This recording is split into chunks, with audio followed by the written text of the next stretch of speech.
Buenos días, damas y caballeros, doctores y doctoras de todo el territorio nacional que nos acompañan de distintas ciudades de nuestro país, incluso un par de ciudades de fuera de nuestro país, gracias a las posibilidades que nos brinda hoy en día la tecnología.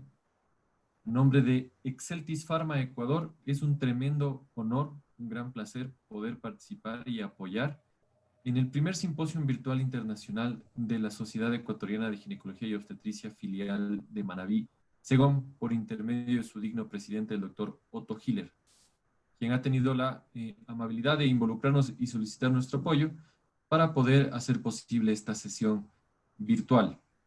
Eh, Recuerden que Exceltis Pharma, una compañía europea con más de 57 filiales en distintos países de todo el mundo, es líder en bioequivalencia in vivo y siempre va a ser su aliado en educación médica continua y en soluciones terapéuticas con bioequivalencia en vivo. Gracias por involucrarnos en este evento y cada vez que la clase médica requiera este tipo de iniciativas, estamos a las órdenes. Ahora me gustaría brevemente cederle la palabra a mi colega Alfredo Macías, representante de la zona de Manabí. Inicio su audio y video. Pues él es el responsable de haber hecho el contacto y es a quien casi todos ustedes de Manabí conocen y han podido relacionar como el rostro de Exceltis en esa zona. Alfredo, por favor, si enciendes tu cámara y tu video. Te escuchamos. Buenos días, estimados asistentes. Es un honor para nosotros, quienes formamos parte de esta empresa farmacéutica Exceltis, el apoyar este tipo de eventos. Quiero empezar agradeciendo al doctor Rogiler, que muy gentilmente nos invitó a formar parte de este evento, y a quienes en este momento ya se comienzan a conectar por el apoyo que siempre nos están brindando. Esperamos que este tipo de eventos científicos den el aporte necesario para continuar día a día creciendo cada uno de nosotros como profesionales. Muchísimas gracias por estar conectados y a continuación, pues mi estimado José, te cedo la palabra para continuar con la programación del día de hoy. Gracias. Muchas gracias. Le cedo entonces control de video a el doctor Otto Hiller como presidente de la sociedad, quien va a abrir oficialmente la sesión. Doctor.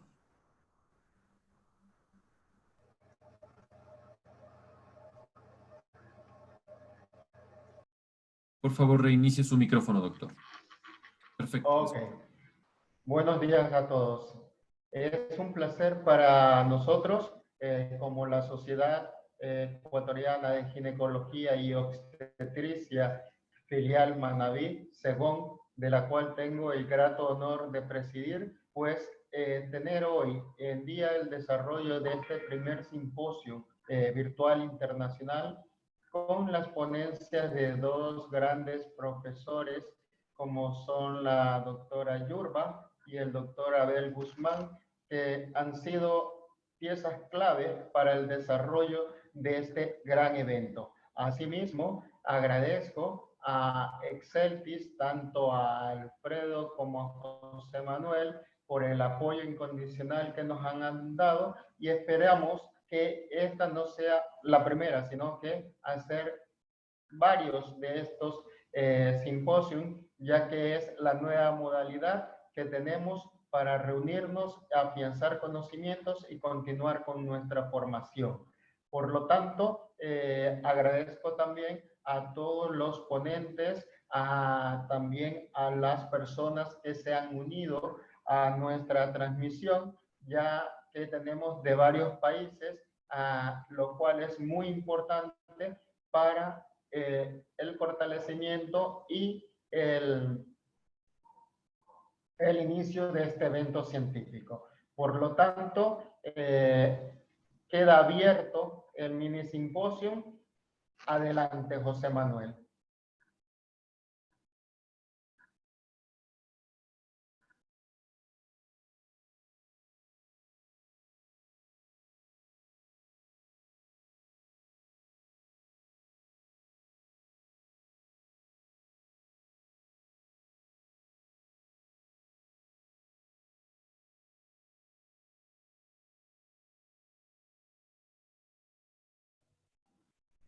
No se oye, José.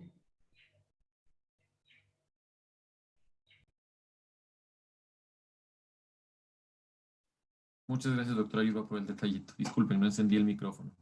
Les decía, antes de iniciar y ceder la palabra a la primera ponente, indicarles que en la barra de herramientas inferior tiene un botón que dice preguntas y respuestas. Ahí pueden ustedes plantear por escrito sus dudas y serán resueltas por los profesores al finalizar las ponencias. La doctora Yurba, que nos acompaña desde España, tiene algunos compromisos en su país, así que al finalizar su ponencia haremos las preguntas y respuestas dirigidas a ella, luego le seguirán las exposiciones del doctor Guzmán y el doctor Hiller, y al finalizar ellos dos, haremos una sesión de preguntas alrededor de sus dos ponencias. Así que primero para mí es un gusto presentarles a la doctora Elisa Yurba de España, directora del Servicio de Obstetricia y Ginecología del Hospital Universitario de Santa Creu y Sant Pau, profesora asociada de la Facultad de Medicina de la UAB, que nos acompaña desde España, como les indicaba. Así que cedo control de pantalla y video a la doctora.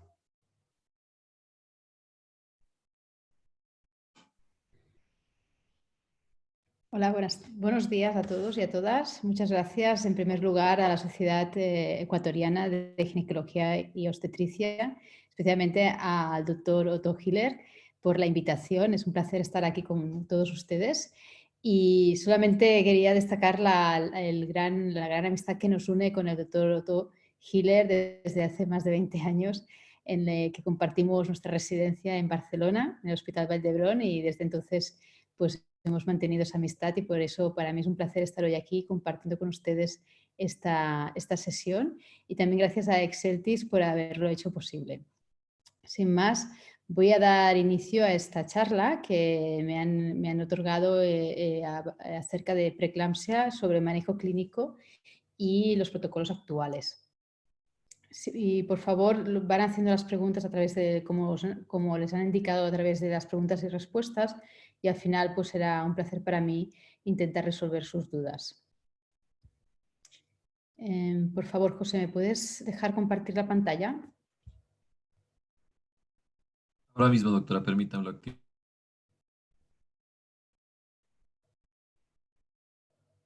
¿Aún no me deja? Listo, activado.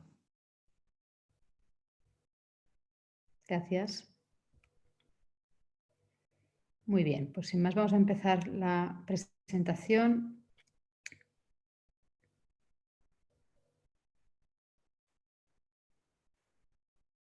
Voy a quitar un poquito esto.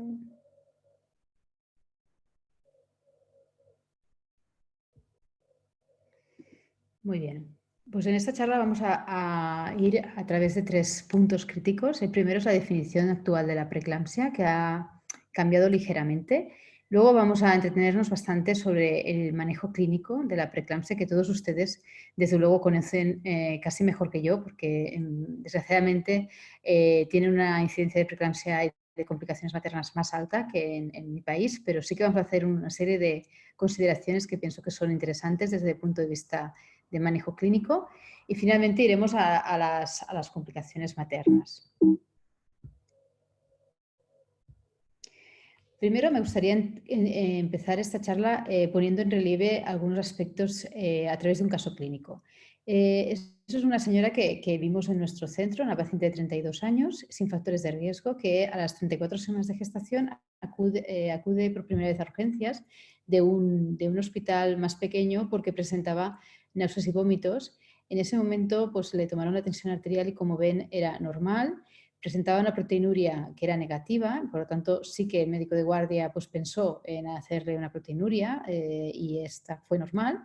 Le hicieron un test de bienestar fetal mediante una monitorización fetal que fue normal y una analítica que mostraba simplemente una ligera transaminitis. Nada más a destacar aparentemente. Entonces, la pregunta es, ¿qué hubiesen hecho ustedes? No hace falta que contesten porque no está preparado para eso, pero de estas cuatro respuestas, pues el médico que está de guardia pues podía hacer una dieta y control ambulatorio pensando que era una gastroenteritis, o bien pensar que era un problema hepático y realizar una ecografía hepatobiliar, o bien sospechar una preeclampsia o ingresarla por hiperemesis. Bueno, todas estas posibilidades, el médico lo que hizo fue darle de alta con dieta y control ambulatorio. Al cabo de unas horas, esta mujer, bueno, no ella, sino su marido llamó a emergencias porque presentó convulsiones.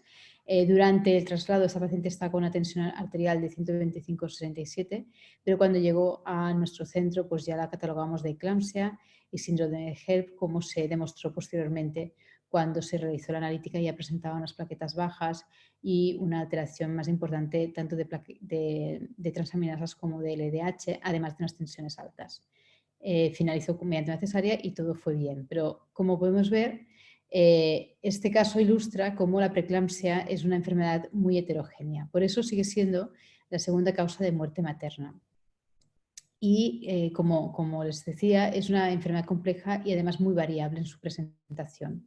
Y es difícil diferenciar a veces las diferentes entidades que pueden dar lugar a una preeclampsia. Tenemos la hipertensión gestacional, la hipertensión crónica, las preeclampsias, las nefropatías y ahora recientemente, como saben ustedes, el COVID, que puede parecer una preeclampsia o un síndrome de HELLP.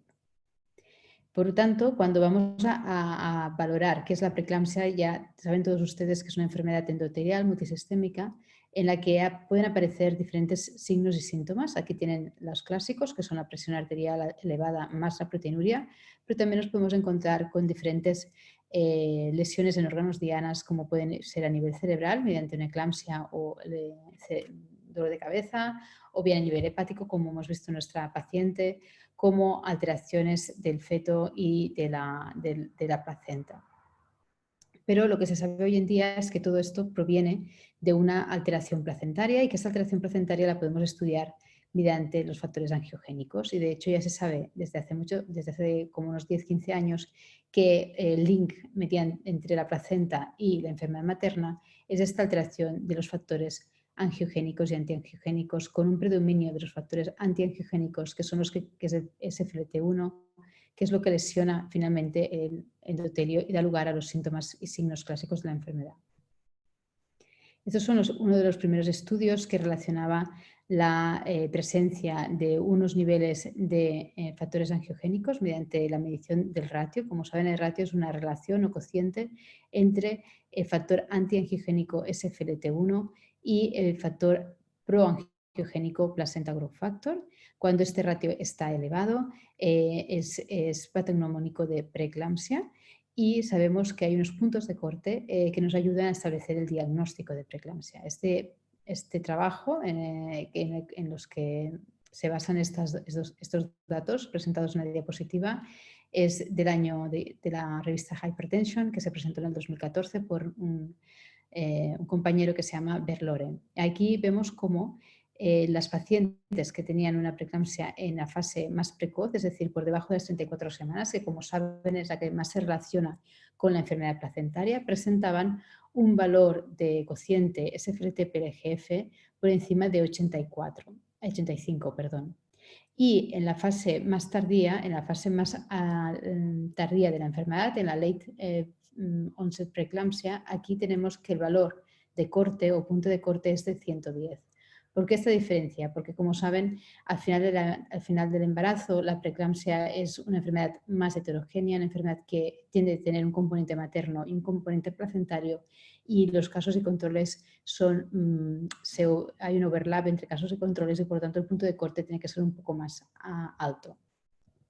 ¿Pero por qué les explico esto del ratio de SFLT-PLGF? Bueno, pues porque no solamente es diagnóstico de la enfermedad, sino que también es pronóstico de las complicaciones maternas y del mal resultado materno y fetal. Es decir, es una herramienta que puede ser útil para decidir qué hacer con esta paciente, si ingresar, si madurar, cuánto tiempo tenemos hasta la finalización y, por lo tanto, podrá ser interesante si creemos conveniente poner todas nuestras herramientas terapéuticas para evitar las complicaciones maternas. En esta gráfica lo que pretende ilustrar es la capacidad de predecir estas complicaciones de este ratio de SFLT-PLGF, y vemos que el ratio es mucho más potente, mucho más sensible en detectar estas alteraciones si lo comparamos con el resto de parámetros bioquímicos que solemos usar en nuestra clínica diaria, como puede ser las transaminitis, el ácido úrico o la tensión arterial. Esto está muy por debajo del ratio como marcador pronóstico. Y lo que es más importante, no solamente es un marcador pronóstico, sino que nos sitúa muy bien esas pacientes que son las que van a complicarse en los próximos días o semanas, de las que no se van a complicar.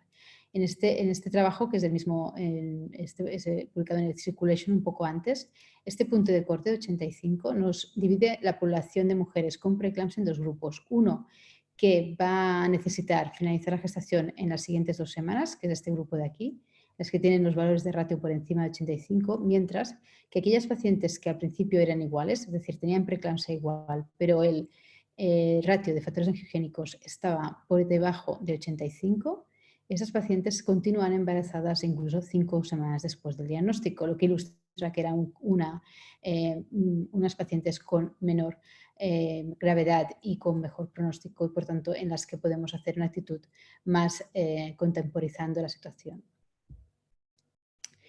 Porque, ¿qué pasa? El otro problema que tenemos importante con estas mujeres es, esta diapositiva muestra esta misma paciente que les he presentado al principio de la charla, en la que, como podéis comprobar, el ratio estaba muy alto, por encima de 85 y es más, eran 456, que es un ratio muy elevado y por eso también vemos que a ratios más elevados más riesgo de complicaciones. Lo que pretendía decir es que además de este problema que tenemos de diagnóstico, también tenemos un problema de sensibilidad a la hora de detectar a aquellas pacientes que sí van a hacer problemas y también aquellas que no los van a hacer, que también son un problema importante. Con la capacidad clínica que tenemos hoy en día, con nuestras herramientas clínicas, tan solo somos capaces de descartar un 20% de las pacientes que van a desarrollar preeclampsia. Y esto hace que muchas pacientes que no requieren controles vayan a tener que estar ingresadas, madurar, etc. Con lo cual tenemos dos componentes, dos caras de la misma moneda. Por ejemplo, esta paciente también de nuestro centro, una paciente de 38 años, que era una paciente nulípara con hipertensión crónica y que la llevamos en la clínica de alto riesgo por estos motivos. En este caso, en una visita de control rutinaria, vemos que es una paciente que está sintomática, con tensión normal, con una proteinuria negativa en 24 horas, con una analítica normal y un feto con un peso bajo, en el percentil bajo, pero con un Doppler alterado. En este caso, lo que hacemos es seguimiento cada 2 semanas, pero esta paciente a las 29 semanas llega a urgencias porque había tenido un aumento de tensión arterial. Como ven, el resto de la analítica era normal, la proteinuria era negativa y el monitor era correcto. Pero como tenía esta tensión alta, pues se la ingresó 5 días, se la maduró y al final, como no hizo ninguna complicación, se le dio de alta y al final parió a término, un feto con un peso correcto y todo normal. ¿Qué ilustra este caso? Bueno, que una paciente que en realidad no hacía falta que ingresara, estuvo ingresada 5 días, se llevó una dosis de corticoides y por tanto podíamos habernos obviado este ingreso y esta dosis de corticoides si hubiésemos sabido seguro que esta mujer iba a ir y evolucionar de forma correcta. ¿Cómo distinguimos esta paciente de una que sí que va a hacer complicaciones? Bueno, esta respuesta nos la dio el estudio Prognosis, que como saben ustedes se publicó en el New England Journal en el año 2016, en la cual en varios centros de Europa y también de Estados Unidos y de Latinoamérica se incluyeron más de 1000 pacientes que aún no tenían preeclampsia, pero sí una sospecha clínica de preeclampsia, o bien por hipertensión o por plaquetopenia o por un feto con una restricción de crecimiento o unas arterias uterinas alteradas. De estas pacientes vemos que una quinta parte, o sea, un 19% desarrolló preeclampsia y un 12% adicional alguna alteración fetal. Pero la gran mayoría, el 70%, no hicieron complicaciones. Y la pregunta clínica era, ¿podemos distinguir estos dos grupos de mujeres? Y la respuesta es sí. Mediante este ratio de SFLT-PRGF y con un único punto de corte que se estableció en 38, podemos descartar las mujeres que no van a hacer complicaciones de las que sí las van a hacer con una alta sensibilidad y especificidad que ven reflejada en esta gráfica. ¿Y esto qué quiere decir? Que una paciente que tiene una sospecha clínica de preeclampsia, por ejemplo, esta del caso clínico que os he explicado, porque tiene tensión alta, ¿no?, de nueva aparición, esta mujer con un ratio por debajo de 38, la posibilidad de que desarrolle preeclampsia en la próxima semana con un ratio muy bajo, la posibilidad de que haga preeclampsia la próxima semana es muy bajo. O sea, el valor predictivo negativo es del 98%, es decir, prácticamente nulo. Y en cambio, si el ratio está por encima de 38, la posibilidad de que haga alguna complicación a las 4 semanas es del 60%. Esa es la que tendremos que ingresar. Pero hoy en día, según las guías de la Sociedad Americana de Ginecología y Obstetricia, según la International Society de Ginecología y Obstetricia y la NICE, sigue habiendo los criterios adicionales. Estos criterios que basan por la tensión arterial, más la aparición de proteinuria, o bien la tensión arterial y criterios adicionales. Ahora la proteinuria no es indispensable. Así pues, si repasamos los criterios diagnósticos, son aparición de hipertensión en una gestante. Cuando está por debajo de las 20 semanas le llamaremos hipertensión crónica. Por encima de 20 semanas le vamos a llamar hipertensión inducida por la gestación. Si además si no presenta proteinuria, le llamaremos hipertensión gestacional. Y si presenta proteinuria, le llamaremos preeclampsia sin criterios de gravedad. ¿Cuál es el problema de esto, de la preeclampsia sin criterios de gravedad? Que muchas de ellas evolucionan hacia una preeclampsia con criterios de gravedad. ¿Y cuáles son estos criterios de gravedad? Todos ustedes lo conocen. La aparición de lesión en el órgano diana, como hemos explicado, eso le llamaremos preeclampsia grave. Vale, ¿cómo vamos a manejar esta preeclampsia? Bueno, el primer punto es la preeclampsia sin criterios de gravedad. En este punto clínico, lo más importante es detectar aquellas mujeres que van a pasar a tener una preeclampsia severa. Y por tanto, como esto no lo sabemos de entrada, lo que vamos a hacer es un control semanal. Se sabe que el riesgo de progresión es del 75% y en este grupo de pacientes sin criterios de gravedad, el 30-40% va a desarrollar complicaciones severas maternas. Por lo tanto, es un grupo de muy alto riesgo que debemos estar muy atentos. ¿Cuándo vamos a decidir la finalización? Pues entre las 34 y las 37. Ahora les explico. En este primer estudio que se publicó en el Lancet del año 2009, el IPITAT Study, en este estudio ya quedó claro que el mejor momento para finalizar una preeclampsia es las 37 semanas. Ven aquí que era un randomizado en el que dejaban unas pacientes, inducían a partir de las 36 semanas y otras que dejaban a manejo expectante. Ven aquí como las complicaciones maternas fueron mucho menor en el grupo que se les hacía la inducción y además esto no tenía consecuencias a nivel neonatal. Por lo tanto, desde entonces ya se sabe que a las 36-37 semanas la preeclampsia sin criterios de gravedad se debe finalizar. Otro estudio que lo que intentó es hacerlo más tarde, este estudio de 2015 del mismo grupo, ya pensaron que sí, vamos a finalizar todas las preeclampsias sin criterios de gravedad entre las 34 y las 37. Lo que vieron es que sí que demostraron otra vez o consistentemente una disminución de las complicaciones maternas, pero como ven había un aumento de las complicaciones fetales con un aumento del distrés respiratorio. Entonces se ha tendido a esperar al final del embarazo porque aumenta este riesgo para el neonato. Sin embargo, otro estudio posterior, este del año 2019, que se llama Phoenix Study, en este grupo también lo que valoraban era esto, si en las preeclampsias entre las 34 y las 37 debíamos finalizarlas o no. En este estudio, unos años más tarde, vemos cómo efectivamente se consolida la idea de que a finalización más precoz de la gestación mejor para evitar complicaciones maternas y en este caso no hubo mayores complicaciones fetales. Por lo tanto, abre un poco la puerta a que vayamos siendo menos estrictos o restrictivos a la hora de finalizar el embarazo entre las 34 y las 37. Y por lo tanto, ahora hoy en día, pues a partir de las 34 semanas se recomienda una dosis de maduración pulmonar fetal y si están las condiciones adecuadas o no puede asegurar un correcto control, finalizar la gestación. Vale, ahora vamos a hablar de la paciente ya que tiene una preeclampsia grave, es decir, hipertensión con alguna afectación órganos diana o hipertensión grave. En este caso, lo más importante aquí tenemos 4 puntos a comentar. Primero es, si está por debajo de las 34 semanas, será prolongar la gestación. El segundo punto es el control de la tensión arterial. El tercer punto es prevenir la eclampsia y el cuarto, decidir el momento del parto. ¿Por qué conducta expectante? Hemos visto que la preeclampsia es una enfermedad que se cura mediante la finalización de la gestación. Por lo tanto, cuanto antes acabemos el embarazo, mejor será para esa madre. Pero como saben, no solamente estamos tratando una paciente, sino que también estamos tratando a su hijo y por tanto a dos personas, a su feto, y en este caso debemos mantener la gestación para intentar evitar las complicaciones de la prematuridad.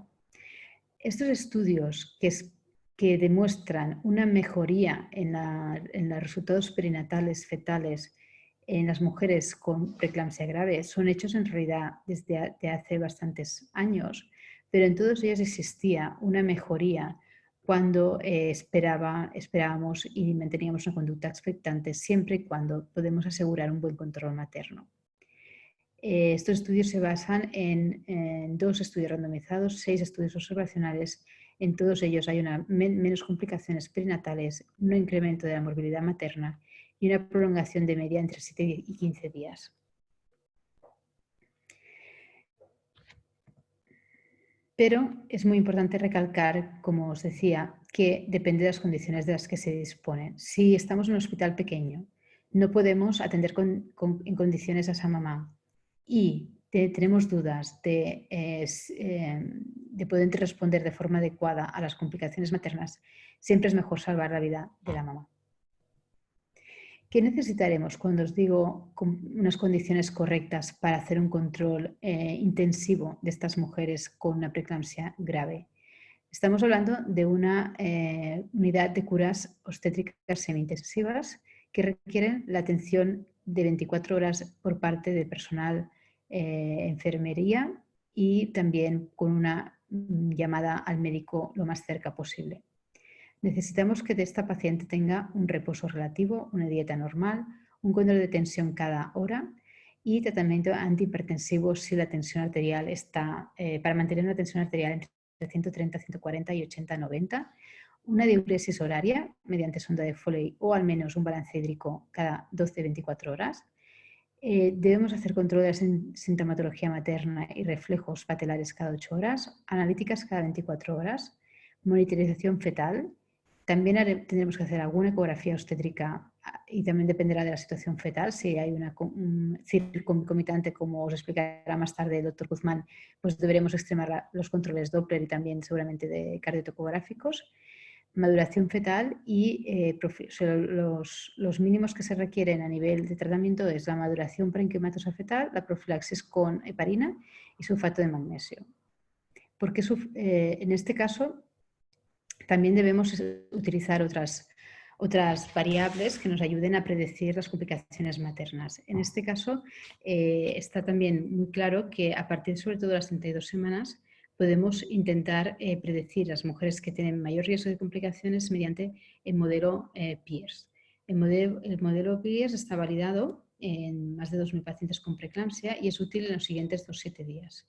El objetivo es distinguir un grupo de estas pacientes de tan alto riesgo, un grupo con bajo riesgo de complicaciones que podrán hacer una conducta expectante de esas pacientes con un alto riesgo de complicaciones. Si el índice de Pierce, que se basa en la aparición de 5 ítems, que básicamente es saturación de oxígeno, clínica materna, analíticos y de tensión arterial, si el índice de Pierce está por encima del 5%, esto tiene un valor predictivo positivo del 91% de complicaciones maternas y por tanto en ese momento pues, la decisión será finalizar la gestación. Aquí tienen una calculadora que está online, que según la edad gestacional y la presencia de estas alteraciones maternas, pues se decidirá la finalización de la gestación. ¿Cuáles son los criterios también que utilizamos para decidir la finalización de la gestación? Todos ustedes lo saben, pero vamos a repasarlo. La aparición de prodromos de eclampsia, la aparición de una alteración de la saturación de oxígeno, hipertensión grave, fallo multiorgánico, empeoramiento progresivo de la hemólisis y de plaquetas, es decir, un HELP con deterioro progresivo, complicaciones graves como pueden ser edema agudo de pulmón, hemorragia cerebral, ruptura hepática o coagulación intravascular diseminada y eclampsia, sospecha de pérdida de bienestar fetal o muerte fetal y desprendimiento de placenta. ¿Cuáles son las complicaciones maternas que nos tienen que llamar más atención o las que tenemos que prevenir cuando tenemos una mujer con conducta expectante con una preeclampsia grave? Bueno, en primer lugar, el control de la tensión arterial. Nuestro objetivo será mantener una tensión arterial entre 135-140 y 85-90, porque esto es lo que se ha demostrado que disminuye la morbimortalidad materna. ¿Cuál es el tratamiento de elección? Como sabe, si tenemos esta crisis hipertensiva, lo mejor es la vía endovenosa, de forma ideal el acceso mediante 2 vías endovenosa y aparte del bolus de sulfato de magnesio, empezar con bolus de labetalol y ir con esta pauta, ir poniendo bolus de labetalol cada 10 minutos si no se consigue control de la tensión arterial. Si esto no se consigue, pues podemos utilizar como de rescate la nitroglicerina que también, o el nitroprusiato sódico. Pero rara vez tenemos que utilizarlo porque normalmente se controla mediante el uso de labetalol e hidralacina. El otro tratamiento importante que salva vidas en la preeclampsia grave es la prevención de la eclampsia mediante sulfato de magnesio. Esto se basa en este estudio llamado MAGPIE Trial, que fue publicado el primero de todos en el año 2007. Y en este estudio se demostró cómo, es un estudio muy grande, con más de 5.000 pacientes en cada rama, en el que se demostró una disminución del riesgo de eclampsia de más del 50% en las mujeres que se administró el sulfato de magnesio, con una reducción no solamente del riesgo de eclampsia, sino de la mortalidad materna. Y por tanto, esto es realmente un impacto muy importante y además de una disminución del abruptio de placenta. Por tanto, ¿qué haremos? Pues aparte del control de tensión arterial, como hemos explicado, para evitar la hemorragia intracraneal y el accidente vascular cerebral, lo que tenemos que hacer es el tratamiento con sulfato de magnesio para la prevención de la eclampsia. Cuidado, cuando tengamos una cefalea severa que persiste más de 3 horas después de la administración de sulfato de magnesio, debemos hacer una prueba de imagen porque probablemente ya tendremos una afectación neurológica importante mediante una hemorragia o una ABC. Siempre que la cefalea no mejora con la sulfato de magnesio, pensemos en una lesión orgánica cerebral. Otra complicación grave a temer en la preeclampsia siempre es el edema pulmonar, porque se juntan varios factores de riesgo, especialmente cuando el paciente tiene una gestación múltiple. La preeclampsia nos puede dar un aumento de la permeabilidad muscular, periférica, también en el tercer espacio, tanto a nivel de extremidades como a nivel pulmonar, un fallo cardíaco. Todo eso puede condicionar este edema agudo de pulmón, también los corticoides que muchas veces asociamos y la aparición también de tratamientos endovenosos que llevan medicación y llevan también líquidos, y la descompensación de las entradas y salidas puede arrugar un edema agudo de pulmón iatrogénico, además de la insuficiencia renal que puede estar también colindando una preeclampsia. Por lo tanto, cuidado con el manejo de estos líquidos. En el caso de la preeclampsia siempre debemos de tener una restricción hídrica. No tenemos que pasar de 1.500 mililitros en 24 horas en total. Si la mujer bebe, se permite la dieta oral, en este caso no administrar líquidos por vía endovenoso y, como os decía al principio, control estricto de la diuresis, del peso y un balance hídrico cada 12 horas. Si en algún momento se sospecha una disminución de la diuresis o una alteración del balance hídrico, es mejor iniciar una monitorización invasiva para valorar o no la necesidad de tratamiento de este edema agudo de pulmón. Así pues, como resumen de esta parte de la charla, el objetivo del tratamiento de la preeclampsia grave, en primer lugar, es evitar la preeclampsia y la hipertensión grave. Deberemos de dar tratamiento siempre que haya una hipertensión severa, por encima de 160-110. ¿Y cuándo se finalizará? Sí, cuando esta hipertensión no se controla con 2 fármacos a dosis adecuada. El segundo objetivo es prevenir la eclampsia, siempre sulfato de magnesio. ¿Y cuándo finalizaremos? Si a pesar de tener este sulfato de magnesio no se controlan los prodromos de eclampsia, básicamente visión borrosa, luces o bien, fotopsias o bien cefalea grave, finalizaremos esta gestación Y el tercer objetivo es el decidir el momento del parto. ¿Cómo lo vamos a decidir? Pues según estas complicaciones maternas, con signos de deterioro severo, finalizar la gestación.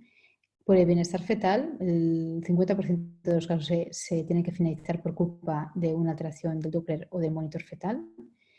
Y también podemos utilizar el PIERS, sobre todo por encima de las 32 semanas, para detectar aquellos casos que requieren finalización. Cuando tenemos una preeclampsia sin criterios de gravedad, como hemos hablado, antes de las 34 semanas lo que está indicado es intentar mantener el embarazo. Solamente acabaremos cuando hay alguna complicación grave.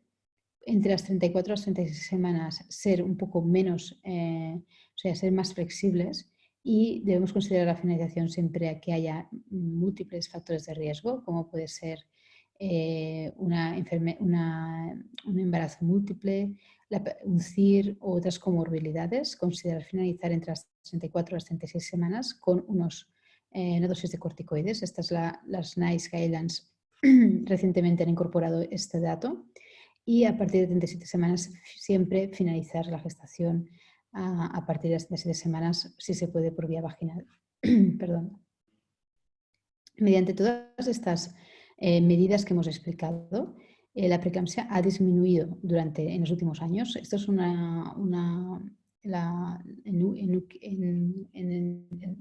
Reino Unido hay una buena control de las muertes maternas y de las causas de las mismas, y se ha visto que desde el año 2006 al 2014 ha habido un descenso importante de este número de muertes por causa de preeclampsia.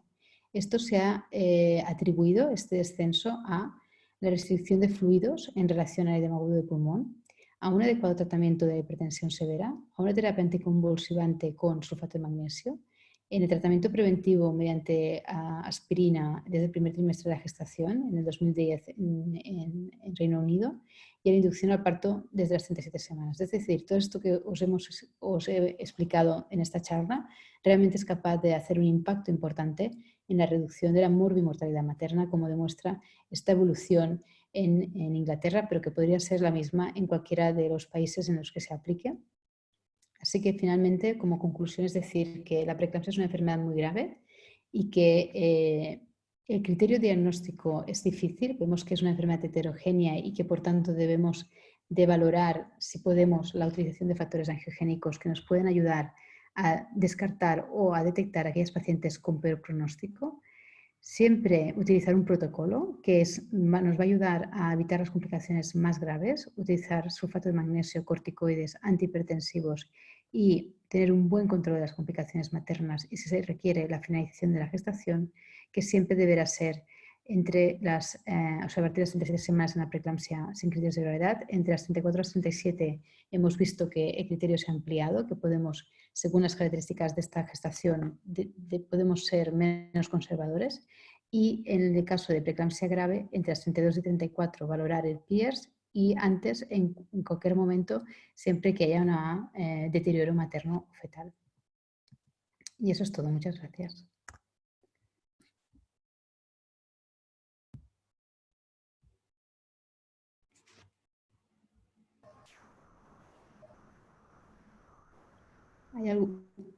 Perdón, ¿hay alguna pregunta? Doctora, muchísimas gracias por su exposición. Tenemos las preguntas siguientes. Buenos días, gracias por la invitación, excelente exposición. Mi pregunta es, ¿hasta cuándo se controla la paciente en posparto? En el caso de preeclampsia grave, se controlan en la misma área de atención semi-intensiva durante 48 horas, porque ese es el tiempo en el que se sabe que hay un riesgo de complicaciones maternas y requiere tratamiento con sulfato de magnesio. Por tanto, haremos un manejo muy exhaustivo de esta mujer las primeras 48 horas, que además es el momento en que suelen aparecer complicaciones graves como alteración hemodinámica, coagulación intravascular diseminada, hemorragia posparto o bien edema agudo de pulmón, insuficiencia renal. Por lo tanto, en estas 48 horas se requiere una vigilancia exhaustiva. Perfecto.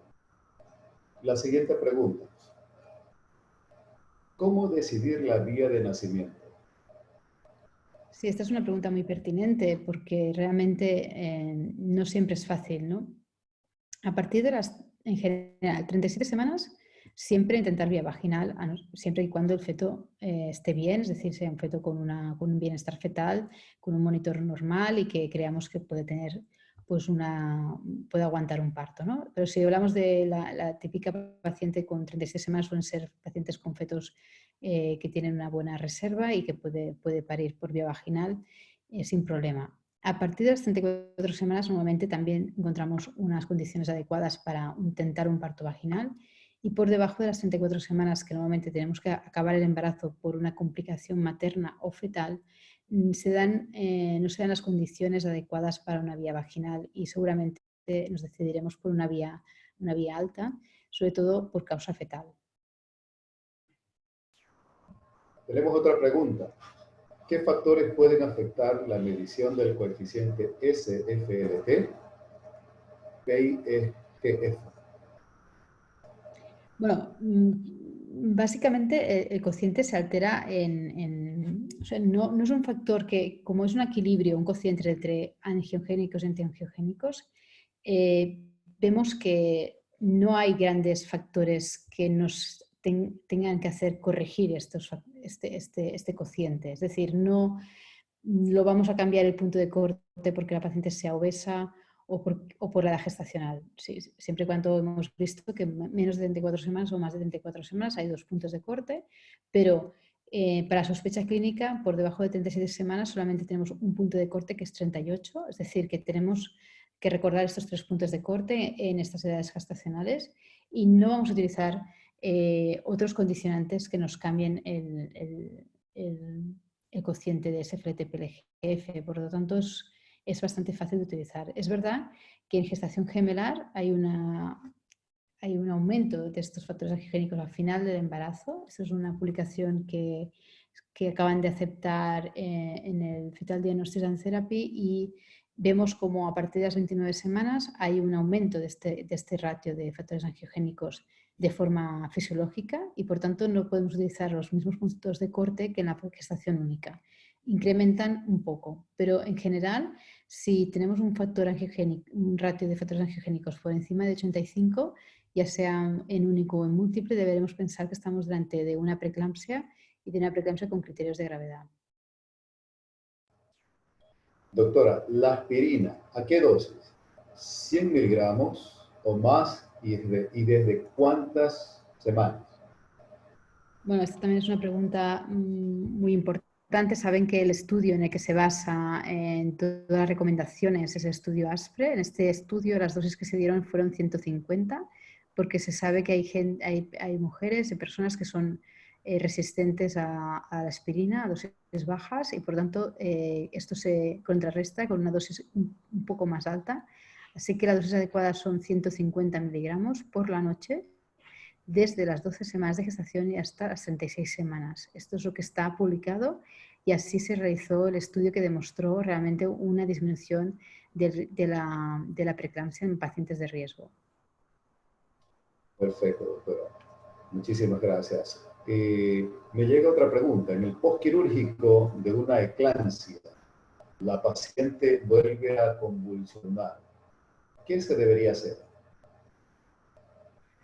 Sí, en esta paciente tenemos que mantener, nosotros lo mantenemos 48 horas postparto de tratamiento de sulfato de magnesio. No lo interrumpimos. Al decidir la interrupción vía vaginal con una paciente con preeclampsia, se aumenta el riesgo de desprendimiento de placenta al usar inducción con misoprostol. Que hasta donde yo sé, no. Se puede utilizar sin problema. Perfecto. Corticoides. Después de las 34 semanas, dexametasona o betametasona, ¿monodosis o ciclo completo? Bueno, betametasona y ciclo completo. Una vez producido el parto, doctora, ¿hasta cuándo se debe mantener el sulfato de magnesio? Como decimos que las guías clínicas indican que se debe mantener como mínimo 24 horas, pero la recomendación en una preeclampsia grave es hasta 48 horas después del parto. ¿En qué semana se realizaría, doctora, el Doppler de arteria uterina? Bueno, el Doppler de arterias uterinas saben que es una herramienta que tenemos a nuestra disposición siempre que hacemos una ecografía y que nuestro aparato tenga Doppler, por tanto se puede hacer en cualquier momento. ¿Cuándo es útil? Bueno, si ustedes disponen de la posibilidad de realizar una eco de 12 semanas, en ese momento las arterias uterinas nos ayudarán a ver a las mujeres con mayor riesgo de preeclampsia y que pueden beneficiarse del tratamiento con aspirina que hemos hablado hace un momento. Este sería el momento más crítico para utilizar esta herramienta, el Doppler. Si no lo hemos hecho, esta semana no tenemos este cribado de preeclampsia el primer trimestre, bueno, pues en cualquier momento de la gestación lo podemos hacer. ¿Cuándo estaría indicado? Pues una paciente de alto riesgo en que queremos saber cómo tiene la placenta, si la placenta tiene una buena perfusión o no, lo podemos hacer en cualquier momento, sobre todo a las 20 semanas y en el tercer trimestre. ¿Cuándo es recomendable? Bueno, si tenemos un feto pequeño, hacemos arterias uterinas, porque también nos explicará el doctor Guzmán que esto nos ayudará a ver si es un feto pequeño de causa placentaria o no. Pues igualmente, si tenemos una paciente con tensión alta o con sospecha de preeclampsia, las arterias uterinas nos pueden distinguir de forma bastante precisa aquellas mujeres en las que se va a acabar desarrollando una preeclampsia con criterios de gravedad, porque siempre nos está indicando una afectación placentaria y que sabemos que la afectación placentaria es la que determina la gravedad de la situación. Una preeclampsia con uterinas normales normalmente suele ser una preeclampsia que podemos mantener más días porque la afectación placentaria es menor. Por lo tanto, las arterias uterinas nos pueden servir en diferentes escenarios clínicos y yo os animo a utilizarlas, especialmente importantes si no tienen o no disponen de los factores angiogénicos, ya que nos dan una información parecida, nos da información de cómo está la placenta. Ya con la dosis de sulfato de magnesio, post-eclampsia, y convulsiona de nuevo la paciente, ¿qué se Bueno, debe hacer? aquí se debe volver a dar otra dosis, otro bolo de sulfato de magnesio y después pues hay tratamiento para disminuir las consecuencias de esta convulsión, pero realmente el único tratamiento que hay es el sulfato de magnesio. ¿Hay evidencia que los suplementos de calcio previenen preeclampsia? Sí que hay evidencia, especialmente en pacientes con baja ingesta de calcio durante el embarazo. Estos son estudios realizados sobre todo en Latinoamérica, en los que se demostró que pacientes que toman, mujeres que tienen una ingesta de calcio por debajo de 900 miligramos al día, se benefician de suplementos. Por lo tanto, sí que está indicado la suplementación del calcio y lo que pasa es que disminuye la preeclampsia más bien tardía y sobre todo la hipertensión gestacional. No he demostrado, la suplementación del calcio no ha demostrado una disminución de la mortalidad materna, porque parece que está más ligada a la estabilización de la vascular periférica y a disminuir la tensión arterial más que a prevenir la preeclampsia. Es decir, tiene un efecto sobre todo vascular sobre materno más que placentario. En cambio, la aspirina, como han visto, sí que tienen una disminución de la afectación placentaria y una disminución realmente de la preeclampsia materna, de la preeclampsia placentaria. La indicación de manejo con antihipertensivos en el puerperio. Sí, supongo que sí, que lo que quieren, la pregunta va en relación a cuándo dar tratamiento antihipertensivo en el puerperio. Pues sería la misma indicación, es decir, siempre que tengamos una madre con hipertensión por encima de 160-110, ser súper estrictos y muy drásticos a la hora de dar tratamiento antihipertensivo, en este caso por vía endovenosa. Y si controlamos la tensión podemos pasar a vía oral y mantener siempre tensiones entre 140 y 150 y si podemos más bajas, mejor. Si podemos tener, como ya no tenemos el feto, podemos ser un poco más agresivos y disminuir la tensión por debajo de 140-90. Perfecto, doctora, muchísimas gracias. Y de verdad hay una serie de preguntas adicionales, pero entendemos que hay situaciones que en este momento planificadas por. Doy el paso a mi compañero José Manuel para la continuación de este evento. Muchas gracias, Alfredo. Doctora Ayuba, muchísimas gracias por su brillante intervención y su gentileza. Nos Muchas hemos gracias. dejado. Ha sido un gusto para nosotros de Exceltis y pues para la sociedad contar con su apoyo. Ahora Muchas quisiera yo presentar al siguiente ponente. Un gusto, doctora. Buena suerte en su día. Quisiera presentar al doctor Abel Guzmán, quien nos acompaña desde México, subdirector médico y jefe del servicio de obstetricia del Hospital de Monterrey, quien nos va a apoyar con el tema retraso del crecimiento intrauterino, clínica, tratamiento y protocolos actuales. Inicio audio y video del doctor Guzmán para que por favor tome control de la pantalla y nos comparta su presentación, doctor. Recuerden a los asistentes que en el botón de preguntas y respuestas pueden plantear ahí mismo las dudas y serán respondidas al finalizar las dos siguientes ponencias. Primero el doctor Guzmán, posteriormente el doctor Hiller y al finalizar las dudas de todos. Doctor, quedamos en sus manos. Muchas gracias.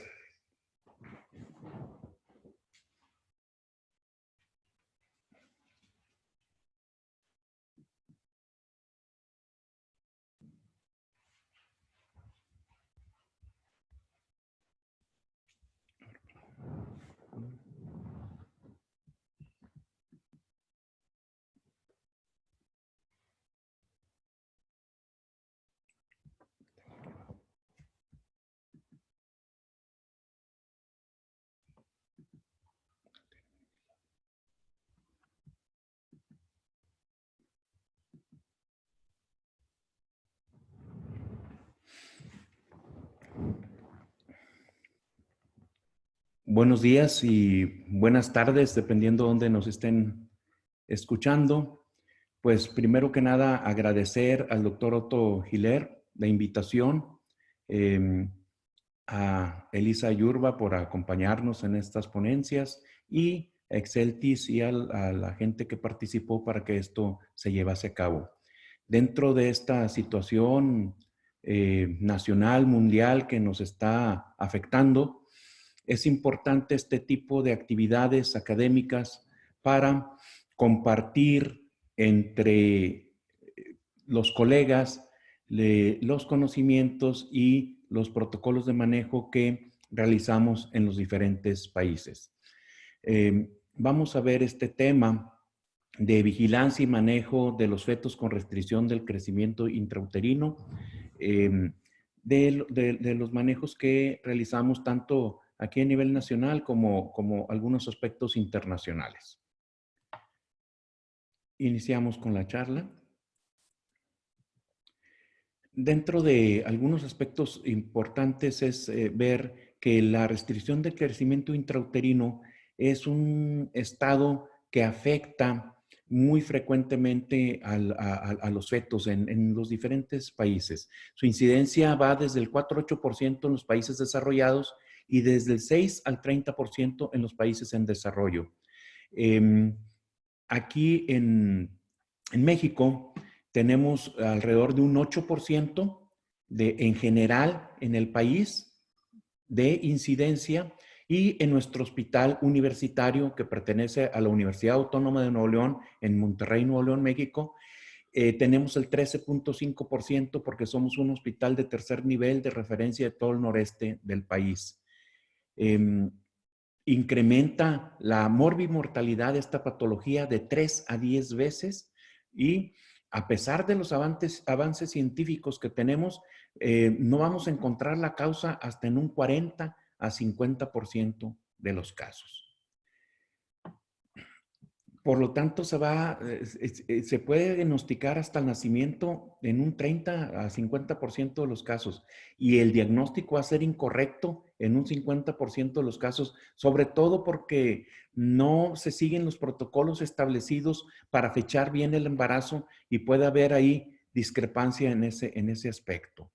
Puede haber una recurrencia como aspectos importantes, hasta un 20%, y se ha observado en un 20 a 26% de los casos de muerte tardía. Es la segunda causa de morbilidad perinatal y solo es superada por la prematurez. Se han hecho muchos estudios a nivel internacional y se observa que el mayor riesgo de eventos adversos, incluyendo la muerte fetal o neonatal, en aquellos fetos pequeños, va a estar muy aumentado con comparación con los fetos de peso adecuado. Tenemos diferentes estudios en los cuales nos menciona que al realizar un diagnóstico y un seguimiento oportuno, va a disminuir el riesgo de los resultados adversos y de muerte fetal. Estas estrategias de detección y vigilancia de la restricción del crecimiento intrauterino va a disminuir estos resultados adversos hasta 4 veces. Igualmente se han hecho muchos estudios en los cuales se ve que también está afectado el sistema nervioso central, hay afección en diferentes órganos en este tipo de pacientes con estos diagnósticos. Se han hecho en diferentes países, aquí les hablo de mi país, de que dentro de las principales causas de mortalidad infantil está en el rubro de las afecciones originadas en el periodo perinatal, en el cual va incluido la restricción del crecimiento intrauterino. Ese grupo es el que ocupa el primer lugar de mortalidad relacionado con mortalidad infantil. Ahora, vamos a ver cómo nos planteamos para el manejo de este tipo de pacientes. Primero, es cómo diagnosticamos que un feto es pequeño. Después, cómo vamos a establecer la gravedad del caso.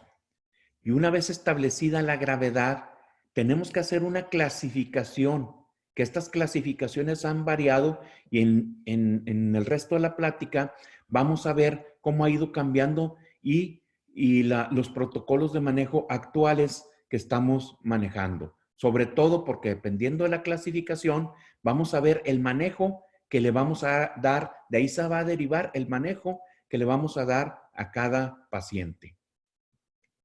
Iniciamos de cómo diagnosticamos que un feto es pequeño. No hay que olvidarnos que a pesar de que tenemos muchos avances científicos, no debemos dejar a un lado la clínica. Primero tenemos que iniciar con la clínica y la clínica nos llevará a diagnosticar un pequeño porcentaje, una cuarta parte de ese porcentaje de diagnóstico.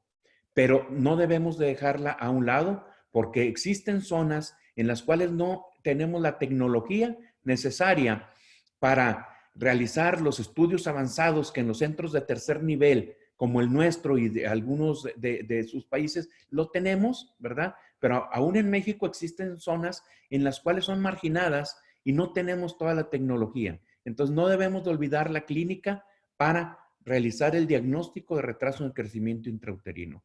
Aquí en México tenemos la norma oficial mexicana, ¿sí? De atención a la mujer con embarazo, parto y puerperio, y vemos, por ejemplo, dentro de la clínica, pues algo tan sencillo como la medición del fondo uterino para valorar la edad gestacional, con rangos ahí específicos, ¿sí? Para detectar bajo peso al nacimiento y va a detectar de un 16 a un 26% de los casos. Aunque es solamente una cuarta parte, esa cuarta parte, aún con clínica, solo con clínica la pudiésemos nosotros detectar. Hay ciertas recomendaciones de acuerdo a la norma que para detectar la restricción del crecimiento intrauterino se va a realizar pues la historia clínica con ver el incremento de peso materno, altura del fondo uterino, valoración clínica del crecimiento fetal y de hecho lo menciona, de ser posible el seguimiento ultrasonográfico. Estas son normas que se hicieron, por ejemplo, aquí en el 2010, ya ahorita en el 2020, casi todos los centros de segundo y tercer nivel van a estar muy equipados con aparatos de ultrasonografía. Pero como les menciono, aplica porque todavía existen zonas marginadas, zonas indígenas, donde no se tiene ni la infraestructura ni el personal suficiente para manejarlo. Ya hablando de lo que es el ultrasonido, desde luego esta tecnología ha llegado para ayudarnos porque se ha convertido en una gran herramienta para el diagnóstico prenatal en general, ¿sí? Y con esto existen varias mediciones que nosotros debemos de realizar para hacer el diagnóstico de restricción del crecimiento intrauterino, de los cuales los más importantes va a ser la circunferencia abdominal, el perímetro cefálico y la longitud femoral, que son de los 3 parámetros que no se deben de pasar en evaluar para el crecimiento fetal en una ecografía. Recordar que hay algunos puntos como el aspecto ecográfico de la placenta que no sirve para diagnosticar la restricción del crecimiento intrauterino. Aquí tenemos para el cálculo de peso fetal, si utilizamos la cabeza, abdomen y fémur, tenemos un índice de confiabilidad del 95% con un margen del 6 al 15% de más o menos. Si hablamos de pacientes con patología, esto va a variar. Por ejemplo, en mujeres diabéticas tenemos un índice de confiabilidad igual del 95, pero con una variación de más o menos hasta 24-25%.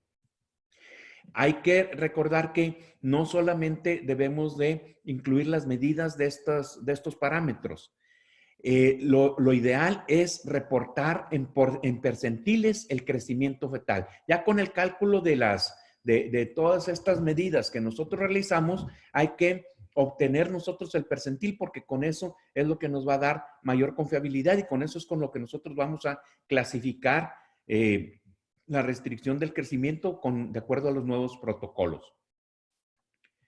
Para obtener el percentil, los nuevos aparatos ya todos nos los van a calcular por default, ¿sí? Van a calcular el índice de percentil. Cuando no tenemos nosotros los aparatos para calcularlo, existen en las páginas, existen aplicaciones que han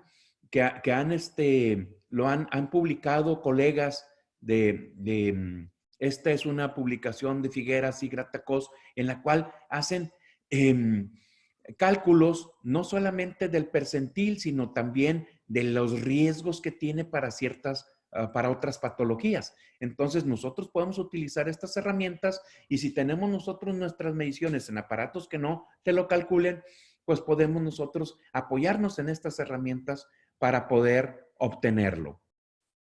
Este es generalmente de acuerdo a los percentiles, de acuerdo a la edad gestacional, los percentiles que más nos interesan es el percentil 3, 10, 50 y 90, que son los niveles de cortes en los cuales están adaptados la mayor parte de las aplicaciones. Esta es una de las aplicaciones que más utilizamos nosotros aquí en México.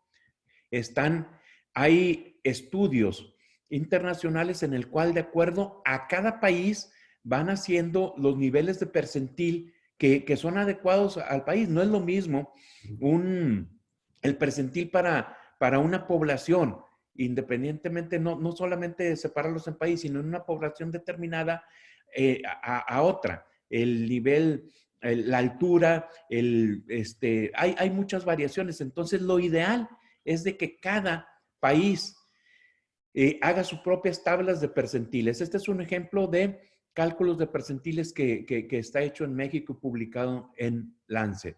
De igual manera, existen estudios en los diferentes países en los cuales no solamente, ven el percentil, sino las diferentes comorbilidades o que pueden ocurrir durante el embarazo y para ir haciendo estudios comparativos. E incluso hasta de si es sexo masculino, sexo femenino, cómo a las diferentes semanas de gestación, cómo esto puede ser diferente. Entonces, esto es, para el diagnóstico, pues se tiene que hacer un consenso entre grupos expertos, ¿verdad? Y aquí lo vemos muy, muy claro, en lo cual, para eso sirven los percentiles, porque cuando se sale aquí vemos este percentil bajo y un percentil alto y un nivel de normalidad. ¿Para qué? Para tomar acciones en estos dos extremos y en estos dos extremos es donde hacemos nosotros los protocolos de manejo. Para el diagnóstico, les hablaba de los percentiles. El nivel de corte de percentil que vamos a tomar nosotros en cuenta es el percentil 10. Cuando está del percentil 10 al percentil 90, hablamos de normalidad. Cuando lo encontramos por debajo del percentil 10, nosotros vamos a hablar de que es un feto pequeño para la edad gestacional. Y luego de ahí vamos a clasificar cuándo ya este feto nos cae en el diagnóstico de restricción del crecimiento intrauterino. Entonces, cuando nosotros tenemos un percentil menor de 10, la primera pregunta que nos debemos de hacer es si su fecha de última menstruación es correcta. Esta es muy importante hacer la anamnesis, que esto va dentro de la historia clínica que mencionaba en un inicio, ¿sí? Y si nosotros tenemos una fecha de última menstruación correcta, pues ya nos apoyamos ahora sí con los estudios de diagnóstico, el estudio ecográfico, que en primer trimestre el de mayor valor es la medida de la longitud cráneo-caudal. Si nosotros tenemos una fecha de última menstruación correcta y una medida de primer trimestre de longitud cráneo-caudal correcta, nosotros no vamos a batallar para hacer el diagnóstico. Esa sí tenemos esa herramienta. Y entonces aquí vamos a ver unos flujogramas. Si no tenemos nosotros una fecha de última menstruación correcta, pues definitivamente no podemos hacer diagnóstico de un feto pequeño para edad gestacional.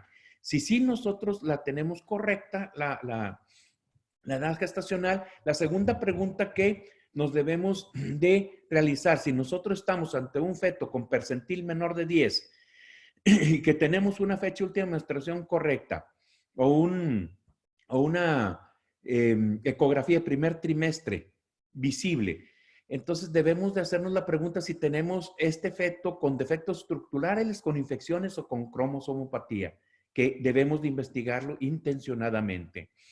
Sí, para esto utilizamos el ultrasonido anatómico, la ecocardiografía, neurosonografía y desde luego los estudios paraclínicos y de laboratorio. Que ya existen guías muy bien establecidas dentro de las publicaciones de cómo es el protocolo de medición para el ultrasonido anatómico, todos los pasos, todos los sitios que se deben de medir para hacer un diagnóstico lo más preciso posible. Igual que los laboratorios que se deben de solicitar.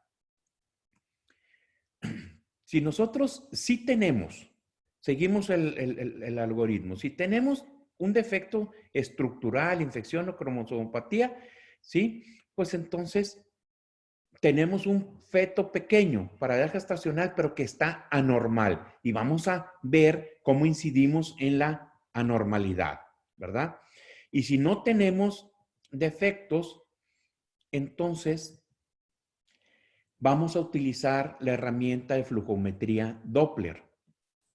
Y ya utilizando la flujometría Doppler, podemos irnos a tener una flujometría Doppler normal.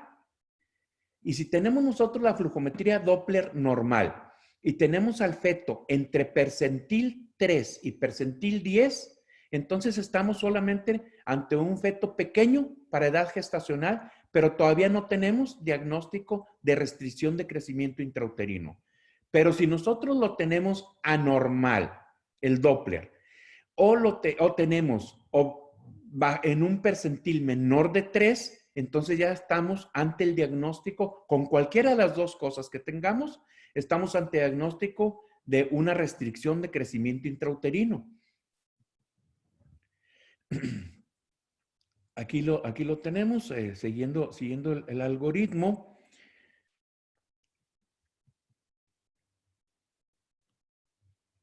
Aquí lo tenemos con flujometría Doppler normal. Y lo que les mencionaba, Doppler anormal, ya diagnóstico de restricción. Ahora, va a haber diferencia entre el Doppler anormal y la restricción del crecimiento intrauterino cuando es temprano y cuando es tardío, ¿sí?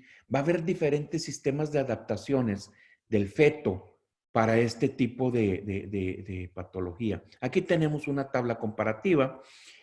La comparación entre una restricción temprana, ¿sí? El problema en el temprano va a ser el manejo y en el problema del tardío va a ser el diagnóstico.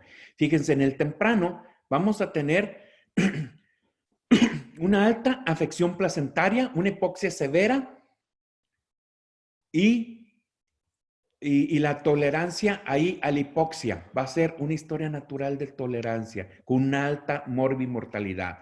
Y en el tardío va a haber una afección placentaria baja con una hipoxia moderada, con poca tolerancia y va a tener baja mortalidad, pero va a tener secuelas a largo plazo.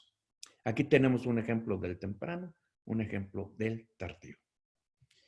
Aquí vemos, seguimos a ver ahora cómo, eso fue en cuestión de hacer un diagnóstico. Lo importante es hacer un diagnóstico preciso y oportuno, nos va a dar la pauta y nos va a disminuir mucho las complicaciones, porque vamos a dar un manejo adecuado y un tratamiento oportuno. Ahora, ya tenemos el diagnóstico. Ahora, ¿cómo establecemos la gravedad del caso? Para esto nos apoyamos en los procedimientos relativamente nuevos de unas décadas, que son los procedimientos no invasivos. Que con esto vemos la onda de velocidad de la sanguínea, ¿sí? Y con esto podemos ahí valorar cómo está el producto. Aquí tenemos cuatro aspectos importantes o 4 puntos importantes de flujometría Doppler que nosotros debemos de investigar.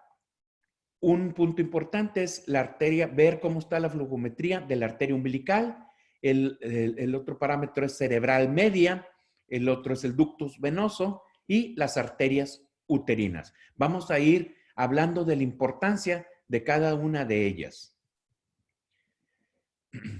Fíjense, aquí vemos cómo todos estos parámetros, cómo se van alterando y cómo vemos aquí en la insuficiencia placentaria, vemos cómo va por partes de alteración de la arteria uterina en un inicio del embarazo, la arteria umbilical, que existe una redistribución, una centralización del flujo hacia la arteria cerebral.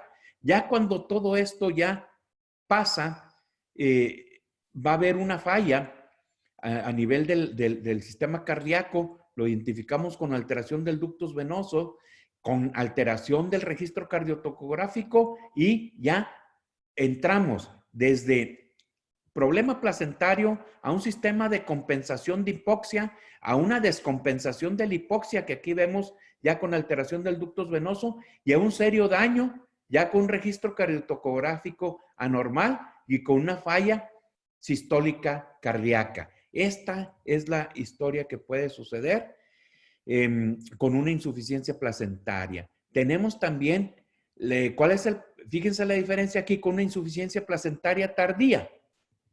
Vean cómo todos los cambios se van a realizar de una forma más rápida, ¿verdad? Aunque esas semanas gestacionales más tardías, pero fíjense cómo todo se va combinando de una forma más rápida, ¿sí? Y por eso no se puede tratar de la misma manera una insuficiencia placentaria temprana que una insuficiencia placentaria tardía. La forma de descompensación es de una forma casi abrupta. Con respecto a la arteria umbilical, vemos aquí, así rápidamente, cómo se puede ir deteriorando la flujometría en la arteria umbilical. Desde una flujometría Doppler normal, en la cual tenemos una diástole conservada, hasta una diástole que se va reduciendo, hasta una diástole que esté ausente y el último parámetro con un flujo reverso, ¿sí? ¿Esto qué significa? En esta primera imagen, que el flujo sanguíneo está siendo completamente normal. En la segunda imagen, significa que existe algo de resistencia vascular en el cual ya no permite el flujo sanguíneo normal por medio de la arteria umbilical, pero aún no se detiene el flujo. Y en esta tercera imagen significa que existe en la sístole flujo sanguíneo, pero luego en la diástole se detiene el flujo sanguíneo y luego otra vez en la sístole vuelve a haber, o sea, está en lapsos la circulación a través de la arteria umbilical. Y en la cuarta imagen significa que no solamente se detiene, sino que se revierte. Por eso le llama flujo reverso. O sea, ya la cantidad sanguínea la resistencia es mucha y la cantidad sanguínea que va pasando hacia el feto es mínima. Estas imágenes son muy bonitas para entender cómo va disminuyendo el flujo a través de la arteria umbilical. Aquí tenemos diferentes estudios que han estudiado la arteria umbilical y pues nos resumen que es de importancia en el seguimiento del retraso de crecimiento intrauterino temprano, que tiene correlación con la acidosis, ¿sí? Y que hasta en un 40% va a tener este tipo de relación. Hay análisis muy bien soportados en los cuales podemos nosotros mencionar estas aseveraciones, ¿sí? Hay estudios en los cuales nos mencionan de que si nosotros podemos hacer una vigilancia estricta de todos estos parámetros y un tratamiento oportuno, podemos reducir las complicaciones hasta en un 29%. Existen también otros estudios de que en pacientes, por ejemplo, con patologías de base, igual que mencionábamos anteriormente, o sea, tenemos que reducir, así como hablamos de las diabéticas, en patologías de base, como por ejemplo la preeclampsia y demás, estos análisis se deben de tomar con mucha precaución porque no van a poderse tomar los mismos parámetros, ¿ah? Entonces, en preeclampsia, la vigilancia exclusiva con Doppler no va a prevenir las muertes perinatales. Ahí tenemos que ser más exhaustivos en el estudio. Pasando al siguiente punto, la arteria cerebral media. Aquí lo que sucede es de que cuando ya existe afección del producto, lo que se hace es una redistribución del flujo. Entonces existe una vasodilatación a nivel de la cerebral media para tratar de cubrir el aporte sanguíneo a los órganos vitales, que es el cerebro. Entonces, por lo tanto, la arteria cerebral media, en un primer periodo, lo que va a hacer es una compensación, aumentando el flujo al cerebro, y entonces existe una vasodilatación de la arteria cerebral. Aquí igualmente hay estudios que nos mencionan que hay que realizar estos estudios. Por ejemplo, el estudio de la cerebral media no se va a realizar a fetos normales. Siempre se va a realizar en fetos que tengan percentil menor de 10, porque en fetos, si lo realizan en fetos normales, puede haber falsos negativos, nos podemos equivocar, ¿sí? Entonces, si nosotros tenemos el índice de pulsatividad menor de 5, hablamos ya de una vasodilatación cerebral, ¿verdad? Si nosotros ya hacemos el diagnóstico por medio de vasodilatación cerebral, por alteración de la cerebral media, para tomar una decisión tenemos que corroborarlo en el transcurso de 12 horas antes de tomar las decisiones clínicas, ¿sí? Siempre se tiene que corroborar. Muy bien, aquí hablamos y lo importante igualmente de la detección, ¿verdad? De la dilatación cerebral para identificar el diagnóstico de restricción. Otro parámetro que utilizamos es el istmo aórtico, ¿sí? Aquí en la primera imagen vemos un istmo aórtico normal y aquí en este otro vemos un istmo aórtico anormal, donde se pierde aquí la diástole, incluso aquí hasta verse de una forma reverso. El flujo de istmo aórtico, del istmo aórtico es de importancia ya que nos ayuda principalmente a predecir el deterioro del feto antes de que se altere el conducto venoso, ¿eh?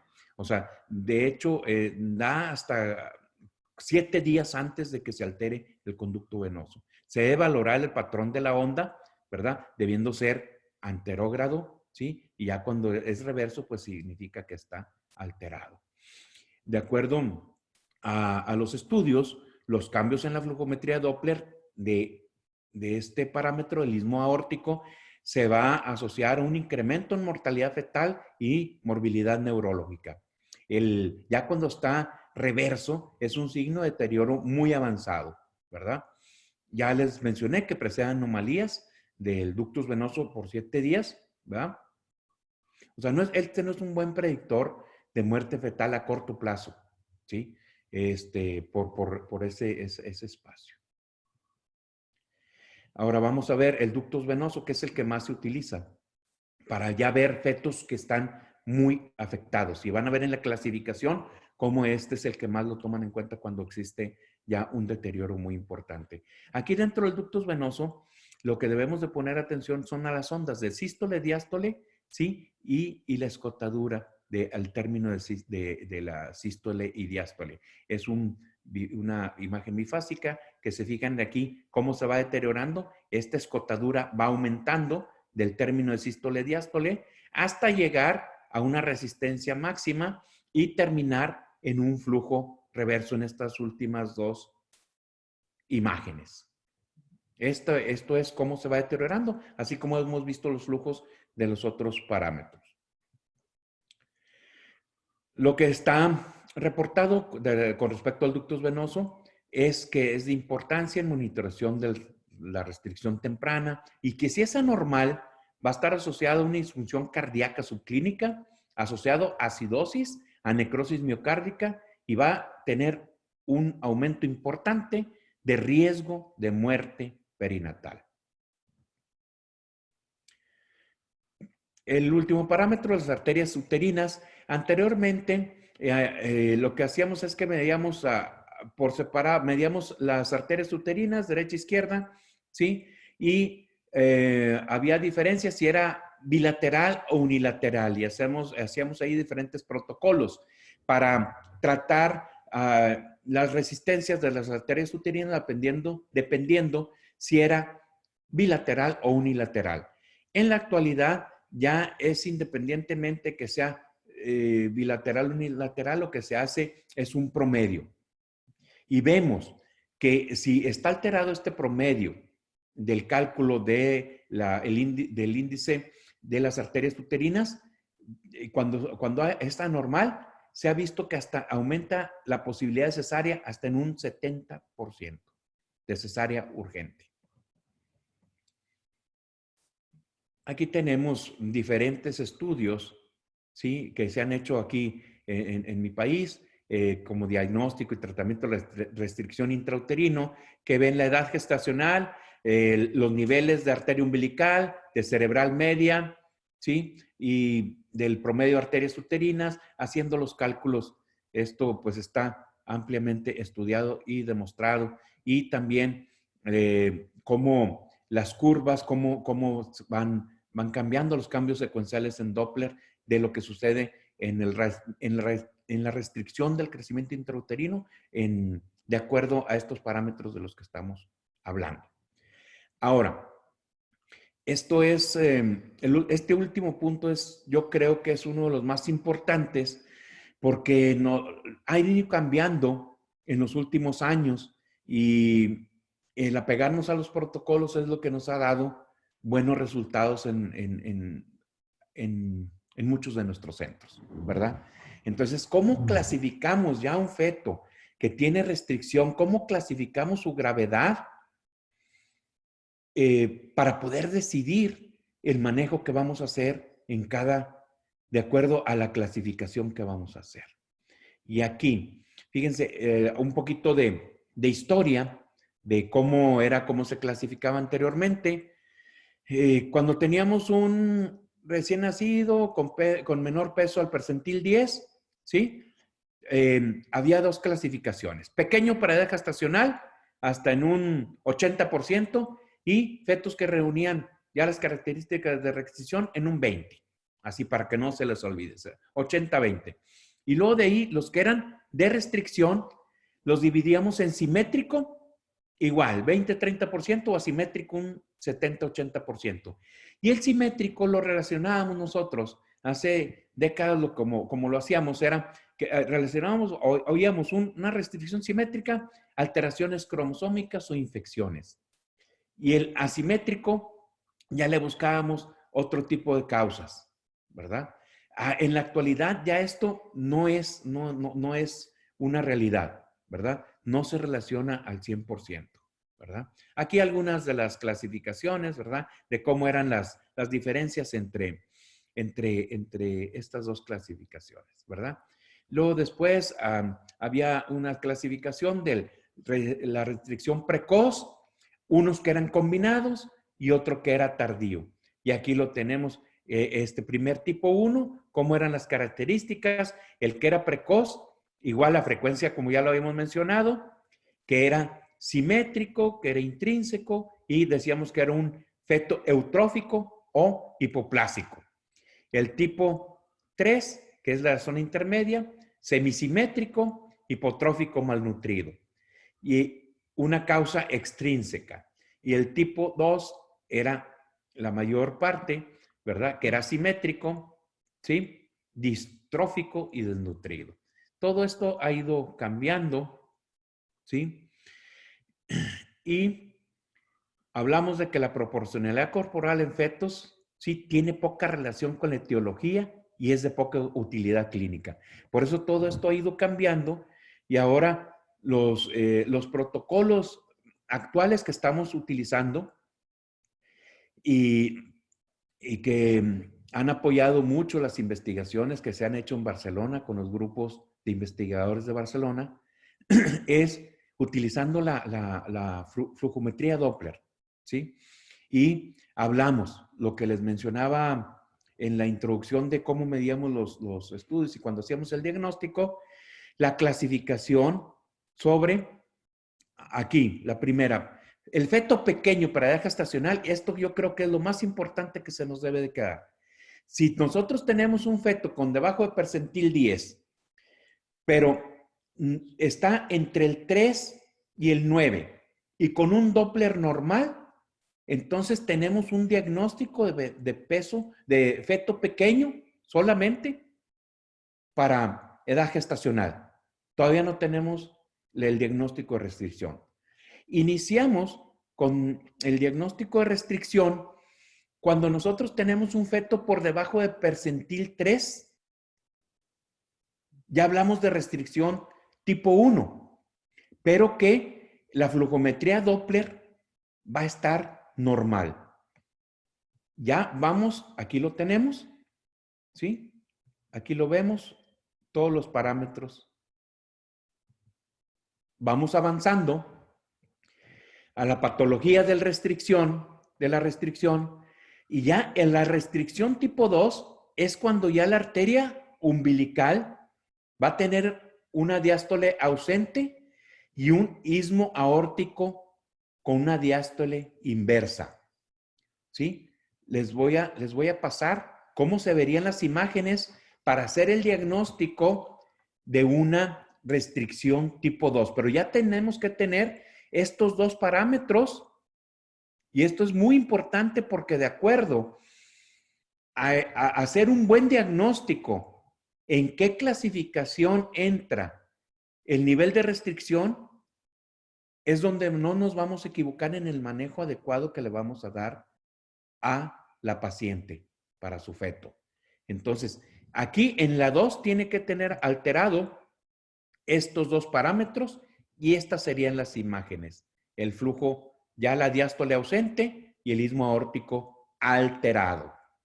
¿Sí? Esto es para la clasificación del tipo 2.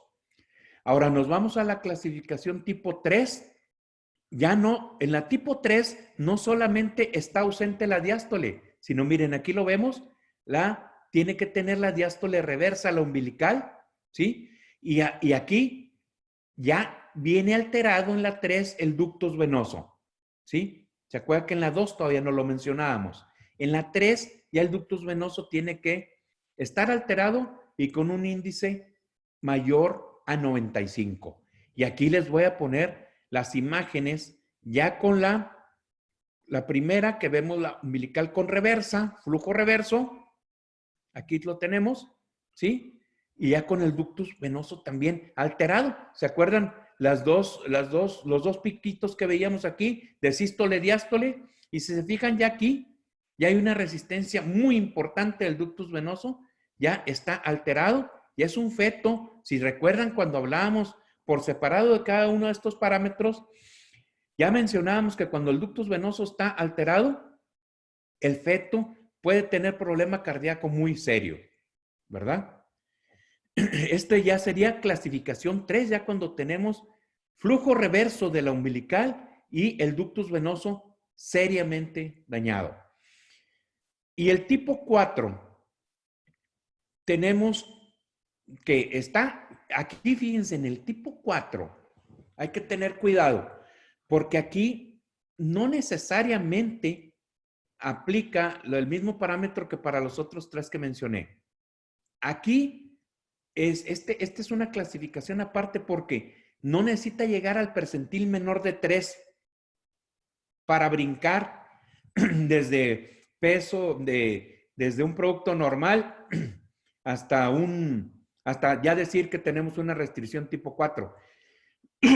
Si nosotros tenemos un feto que reúne el requisito que esté por debajo del percentil 10 y que tenga un criterio de gravedad, ya se clasifica directamente como 4. Aquí lo que quiero que quede claro es de que no tiene que pasar por peso, feto pequeño para edad gestacional, restricción 1, restricción 2, luego restricción 3. Este me puede dar restricción 4. No. Un feto con restricción 1 nos puede brincar directo a 4. ¿Sí? O un feto pequeño para edad gestacional nos puede brincar directo a una restricción 4 si tiene percentil por debajo de 10 y cualquiera de estos criterios de gravedad. Entonces, hay que grabarnos muy bien cuáles son estos criterios de gravedad, porque si no los identificamos, estos fetos se nos pueden morir si hacemos un diagnóstico tardío de estos criterios de gravedad. Y los criterios serían, el primero, el registro cardiotocográfico clase 3. El ductus venoso ya no solamente con una resistencia importante como lo veíamos aquí, sino ya con la onda A inversa. Ese sería un criterio de gravedad para clasificarlo como tipo 4, ¿sí? O otro parámetro que incluyeron que es la vena umbilical pulsátil. Generalmente los más fáciles de identificar es el ductus venoso ya con la onda inversa o el registro clase 3 y con un percentil menor a 10. Esto no se nos debe de olvidar porque es con lo que podemos evitar que fetos se nos mueran por un diagnóstico tardío. Y aquí vemos las imágenes, ¿sí? De cómo se vería un registro cardiotocográfico anormal, ¿sí? Y aquí toda la alteración que existe de lo que ya mencionamos. Ahora, de acuerdo a un diagnóstico oportuno, una clasificación correcta, ya teniendo nosotros esto, entonces ya podemos nosotros decidir qué es lo que vamos a hacer con nuestro paciente. Si nosotros tenemos un producto que tiene 40 semanas, simplemente vamos a inducir el parto, ¿verdad? Si nosotros tenemos un paciente con restricción tipo 1 y que es mayor, aquí fíjense bien, vamos a hacer énfasis en las semanas de gestación para poder tomar nuestra decisión. Restricción tipo 1, ¿sí? Y mayor de 37 semanas o igual, es inducción de parto. Si nosotros tenemos una restricción tipo 2, ¿sí? Y tenemos mayor, o sea, entre 34 y 37 semanas, vamos a inducir una cesárea electiva, ¿ok? Si nosotros tenemos una restricción, y si tiene menor de 34 semanas, entonces aquí vamos a repetir, porque no vamos con una restricción tipo 2, no vamos a extraer un producto que tenga menos de 34 semanas. Tenemos que ser cautos. Podemos ser un poco conservadores y repetir en 2, pero con una vigilancia muy estrecha, en 2 a 3 días. La cesárea sería si tenemos igual o mayor de 34 semanas, una restricción tipo 2, ya podemos interrumpir por vía de cesárea. Si es menor de 34 semanas, repetirlo en 2 o 3 días, y si nos brinca a restricción tipo 2 a 4 por algo de gravedad, un parámetro de gravedad, entonces es interrumpir inmediatamente. Si nosotros tenemos una restricción tipo 3 y es un producto que ya, si recuerdan, está muy afectado, darle un manejo conservador a un 3 por igual o arriba de las 30 semanas sería un error. Ya con una restricción tipo 3, si es mayor de 30 semanas, vamos a hacer una cesárea también electiva. Ahora, si es menor de 30 semanas, entonces vamos a repetir entre 24 y 48 horas y tomar la decisión. ¿Sí? Ahora, en un producto que no es necesario que pase por estos puntos, pero que es menor del percentil 10 y que tiene un parámetro de gravedad que clasificamos nosotros ya como restricción tipo 4, aquí, si es viable, aquí va a depender de los sistemas de terapia intensiva que tenga cada país. Nosotros tomamos arriba de las 26 semanas, tomamos como viable, por debajo de las 26 semanas, ¿sí? No tenemos sistemas de terapia intensiva neonatal que nos saquen un porcentaje alto por debajo de las 26 semanas. Es muy bajo, casi nulo. Por arriba de las 26 semanas ya podemos nosotros sacar adelante productos arriba de esta edad gestacional. Entonces, por arriba de las 26 semanas, ¿sí? Vamos a hacer una cesárea electiva. Por debajo de las 26 semanas, aún teniendo restricción tipo 4, vamos a ser conservadores aquí lo tengo, en repetir entre 12 y 24 horas, pero prácticamente un marcaje continuo, una vigilancia muy estrecha porque este producto se nos puede morir en cualquier momento. Casi estas 12, 24 horas es para ponerle inductores de madurez pulmonar y ya estar casi con el quirófano listo para extraer ese producto. Toda esta charla que hemos tenido está basada, desde luego, en las normas oficiales de mi país, en investigaciones tanto nacionales como internacionales, y creo que son los parámetros en los cuales los grupos que manejamos medicina materno-fetal, creo que es en lo que hemos estado más de acuerdo. Todo esto es muy cambiante. Probablemente con los avances científicos, tecnológicos, más estudios de flujometría Doppler, más estudios de manejos, probablemente en algunos años estemos hablando de cosas diferentes, pero por lo pronto esto es lo que nos ha funcionado a nosotros mejor en nuestro centro y es de acuerdo a las experiencias compartidas con Barcelona, con Estados Unidos, con algunos otros centros, hemos estado de acuerdo en que es el mejor manejo.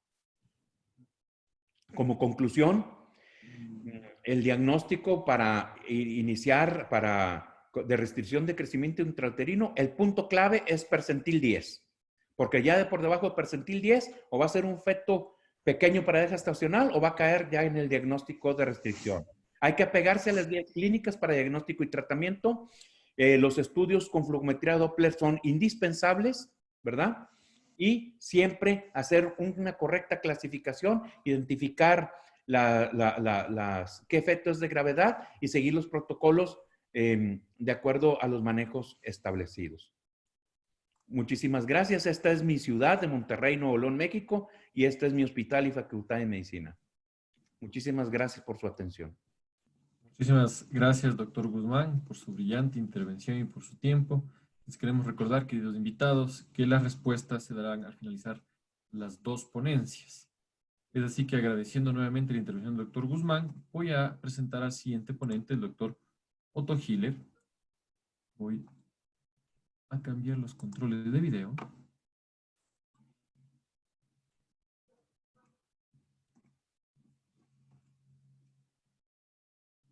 Y pues, como les decía, me gustaría presentarles al doctor Otto Hiller Cantos, de aquí de Ecuador, con el tema metrorragias del tercer trimestre, clínica, tratamiento y protocolos actuales.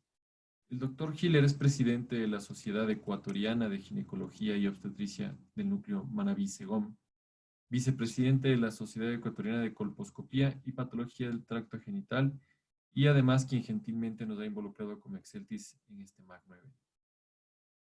Doctor, voy a iniciar su cámara y su micrófono. Y cedo control de pantalla.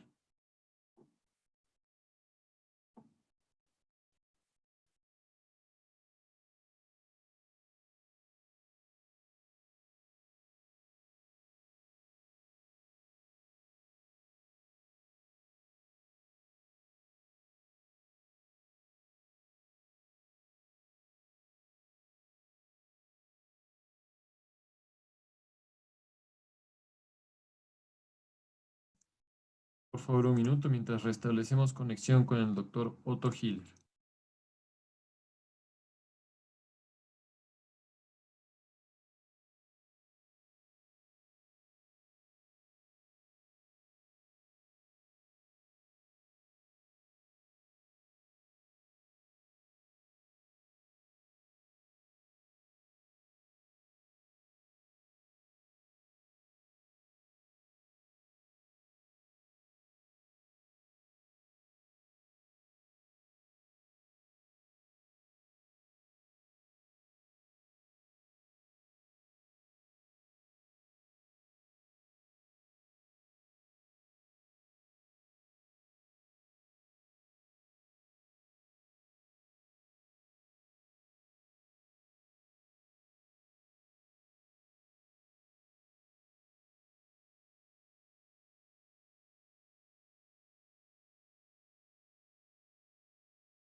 Estimados invitados, estamos teniendo dificultades para conectarnos con el doctor Hiller, así que lo que vamos a hacer mientras él establece su conexión es pedirle apoyo al doctor Guzmán. Vamos a adelantar con las preguntas dirigidas a su ponencia, doctor. Le voy a pedir que por favor reinicie audio y video para dirigir las preguntas si está usted de acuerdo. Inicia estudio.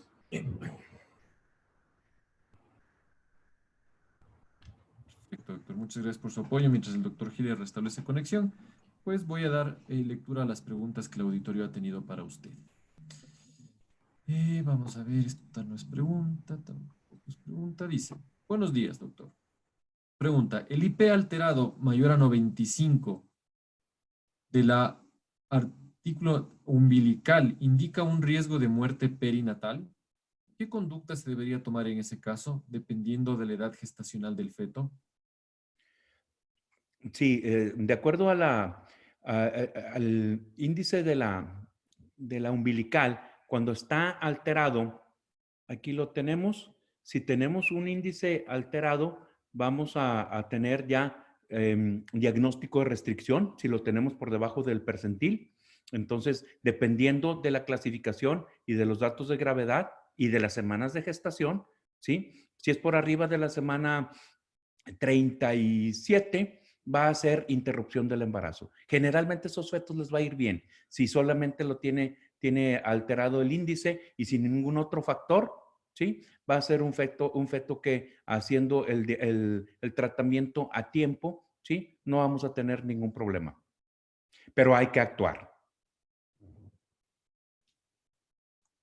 Muchas gracias, doctor. Ahora la doctora Glenda Ayala nos pregunta, ¿cómo podemos mejorar las condiciones de un producto que está catalogado como restricción de crecimiento cuando vemos que ecográficamente no mejora, pero considerando sin alteración estructural? Sí, tenemos ya, dependiendo de la clasificación, lo que mencionaba, lo repito, dependiendo de la clasificación, ese feto lo tenemos que clasificar, ver muy bien la flujometría de los diferentes parámetros, ¿verdad? Y si el feto se sigue quedando pequeño, ¿sí? Y está por debajo del percentil 3 y no mejora en crecimiento, pero no tiene alteración de los flujos, vamos a dar el manejo conservador. ¿Mm? Hasta a obtener las semanas de gestación que marca el protocolo. Mientras no exista un registro cardiotocográfico alterado y mientras no exista alteración de la flujometría, ¿sí? Vamos a ser conservadores de acuerdo a edad gestacional. Alcanzando la edad gestacional que marca que ya lo podemos interrumpir con ese tipo de clasificación, entonces actuamos. Pero hay que vigilar. La doctora Patricia Fernández nos indica, al RCIU tipo 3, ¿se espera completar la maduración fetal o se realiza inmediatamente la cesárea electiva? Sí, aquí va a ser dependiendo, a ver, tenemos en la 3,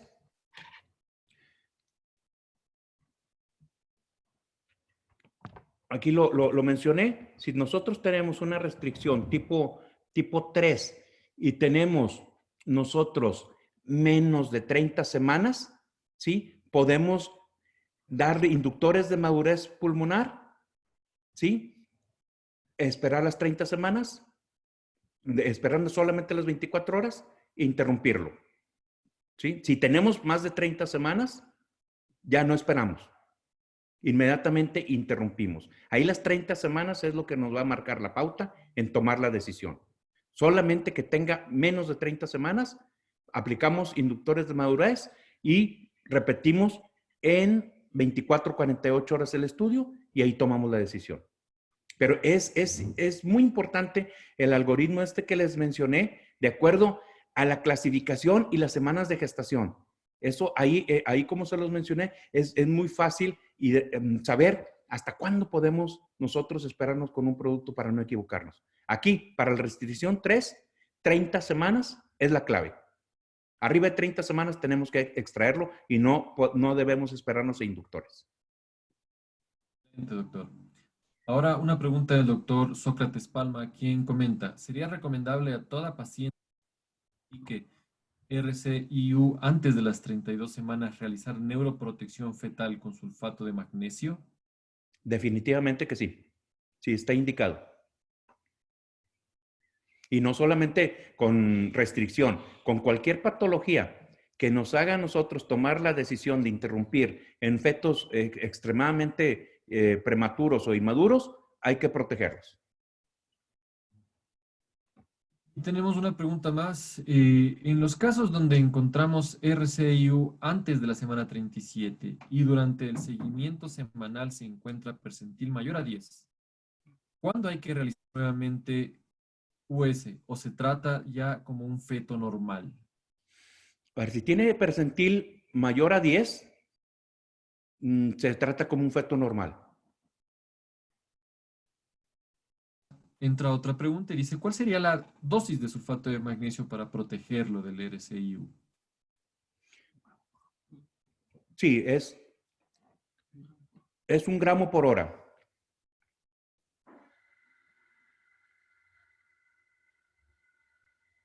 Los invitados, si tienen alguna otra duda, esta es su oportunidad respecto a la brillante ponencia del doctor Guzmán, mientras seguimos esperando que el problema de conexión del doctor Hiller se solucione. No sé si tienen alguna duda, todavía pueden plantearla a través del botón de preguntas y respuestas. Y para el doctor Guzmán será pues un placer resolverla. Claro que sí.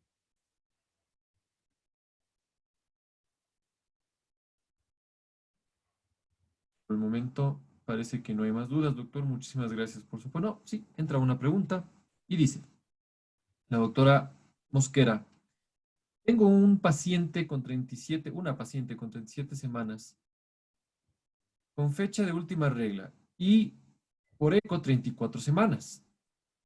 ¿Seguro eco reporta RCIU simétrico? Aquí tendríamos que ver si está bien fecha, o sea, si la fecha de última menstruación es segura, ¿sí? Y si tenemos nosotros un eco de primer trimestre, porque si no tenemos una FUM segura y un eco de primer trimestre documentado, que lo podamos ver y que podamos ver la longitud cráneo-caudal y solamente identificamos por un eco de tercer trimestre y que por FUM nos dé 37 y por la ecografía nos da 34 y simétrico, sin ningún problema, lo más seguro es que esté mal fechado y se manejaría conservadoramente, ¿sí? Conservadoramente, porque lo más seguro es que sea de 34 semanas. Y manejarlo como un producto de 34 semanas mientras no exista otra alteración. Esto es muy frecuente en lo que les mencionaba en la charla de los diagnósticos inadecuados de restricción son generalmente por este tipo de situaciones, ¿sí? Y los vemos muy frecuentemente cuando vemos disparidad, pero a finales del segundo trimestre o ya en tercer trimestre y que no concuerda. Entonces ahí tenemos que replantear todo esto y volver a tratar de fechar bien la paciente y saber si tenemos nosotros esos datos de eco de primer trimestre, ¿sí? Y de FUM segura. Ahora, si tuviésemos un eco de primer trimestre seguro y vemos esta disparidad, ¿sí? Tendríamos que ver en qué percentil entra y entonces encajonarlo en un diagnóstico ya de RCIU. Pero si no tenemos la seguridad, lo manejaría yo y todos los demás parámetros anormales lo manejaría como un embarazo 34 semanas y vigilancia. Gracias, doctor. La doctora Ceballos nos pregunta, ¿el Doppler de la arteria uterina, qué utilidad tiene en el tercer trimestre para RCIU y como predictor de preeclampsia? No, generalmente lo que nosotros realizamos, el Doppler de la arteria uterina, es en la ecografía de primer trimestre, ¿sí? En la ecografía de primer trimestre utilizamos ciertos parámetros, mediciones para diagnóstico y predicción, más bien para predicción de preeclampsia, y es donde tiene mayor utilidad, ¿sí? Ya en tercer trimestre como para preeclampsia no. También nos preguntan, ¿por cuánto tiempo deberíamos administrar el sulfato de magnesio para brindar una verdadera neuroprotección? Es el tratamiento es por 8, son 8 horas, o sea, la impregnación es por 8 horas. Y según el CIR del sulfato de magnesio, ¿se puede poner según el grado? Es decir, grado 1, 2, 3, 4. A ver, de acuerdo, eso sería, el sulfato de magnesio sería de acuerdo a prematurez extrema, ¿sí? Es independientemente de qué grado de restricción tenga. Bueno, mientras le brindamos unos minutos más para ver si se soluciona el problema de colección del doctor Hiller, nuevamente agradecerle al doctor Abel Guzmán por su brillante participación, también por ayudarnos en este pequeño problema técnico, satisfaciendo las dudas del auditorio.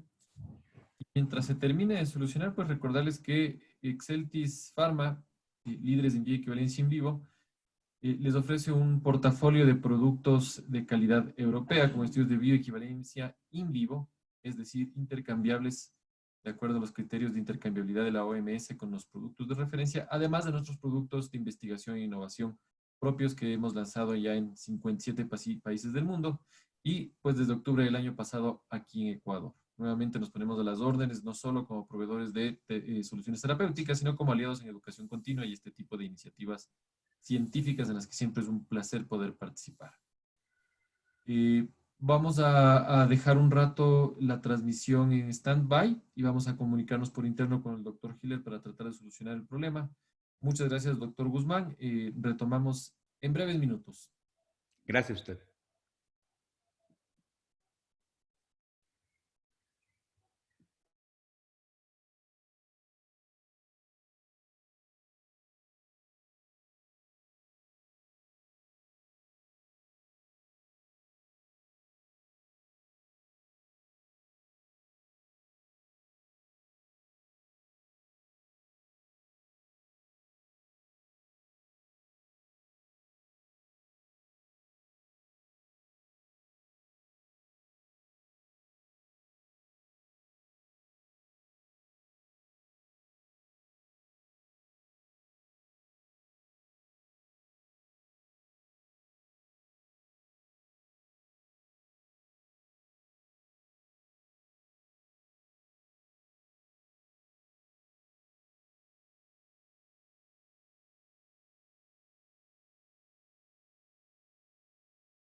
Estimados invitados, aparentemente tenemos algún problema de conexión desde la fuente en Manabí del doctor Hiller que por el momento no se puede superar.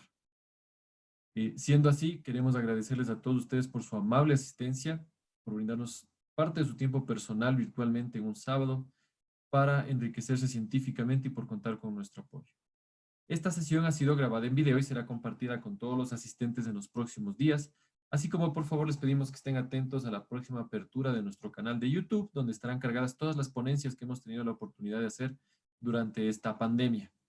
Esperamos que sea un repositorio de información y consulta que sea útiles para ustedes. Nuevamente, a nombre de Exceltis Pharma Ecuador, muchas gracias por haber asistido, a la sociedad y a su digno presidente, el doctor Hiller, por habernos involucrado. Y les dejamos pues en mente con el mensaje en pantalla: gestágeno, progesterona natural micronizada de 200 miligramos caja por 30, bioequivalente in vivo, calidad europea, ya a disposición de ustedes, así como el resto de nuestro portafolio. Sin más por el momento, les agradecemos muchísimo su gentil asistencia y esperamos que tengan un buen fin de semana. Hasta luego.